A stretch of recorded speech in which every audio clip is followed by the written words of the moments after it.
மீனராசினியர்களுக்கு இந்த வாரத்துக்கு உண்டான டேரட் ரீடிங் என்னன்னு பார்ப்போம். உங்களுக்கு வந்து இந்த வாரம் இப்போ ஃபார்மிங்கில் இருக்கீங்க, ஆர்கானிக் ப்ராடக்ட்ஸ் விற்கிறீங்க, சாப்பிட்றதுக்கு உண்டான ஃபுட்டு ரெஸ்டாரண்ட் வச்சுருக்கீங்க, சாப்பிட்ற பொருள் தயாரித்து விற்கிறீங்க அப்படின்னா அந்த இதில் இருக்கவங்க எல்லாருமே உங்களோட லைஃப்பில் ரொம்ப சிறப்பான டைமாக இருக்க போது எல்லாருக்கும் ரொம்ப பெஸ்ட்டு திங்கை வந்து நீங்கள் கொடுப்பீங்க.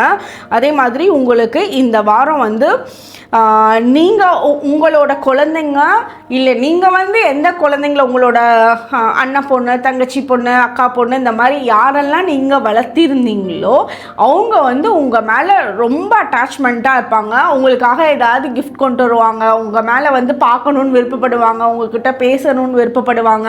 அந்த பாண்டிங் உங்களுக்கும் குழந்தைங்களுக்கும் ரொம்ப சிறப்பாக ஏற்படும். உங்களோட ட்ரெடிஷ்னலான உங்களோட என்ன ப்ராக்டிஸோ அதெல்லாம் இந்த வாரம் உங்களோட வீட்டில் பண்ணக்கூடிய அமைப்பு உங்களுக்கு நல்லாவே ஏற்படும். நீங்கள் வேறு ஊரில் இருக்கீங்க, வேறு நாட்டில் இருக்கீங்க அப்படின்னாலும் உங்களோட அதாவது இப்போ நீங்கள் ஒரு மதத்தில் வந்து நீங்கள் பிறந்திருக்கீங்கன்னு வச்சுக்கோங்களேன், உங்களோட அந்த மத ஈடுபாடு, உங்களோட கல்ச்சர் இதெல்லாம் வந்து விட்டு கொடுக்காமல் நீங்கள் எந்த நாட்டில் இருந்தாலும் அதை சிறப்பாக பண்ணுவீங்க. அதனால உங்களோட முன்னோர்களோட பிளெஸ்ஸிங்ஸ் வந்து உங்களுக்கு ரொம்ப சிறப்பாக ஏற்படும். உங்களுக்கு உண்டான ஏஞ்சல் நம்பர் 1212. கமெண்ட் செக்ஷனில் 1212 ஏஞ்சல் நம்பர் டைப் பண்ணுங்கள். தேங்க்யூ.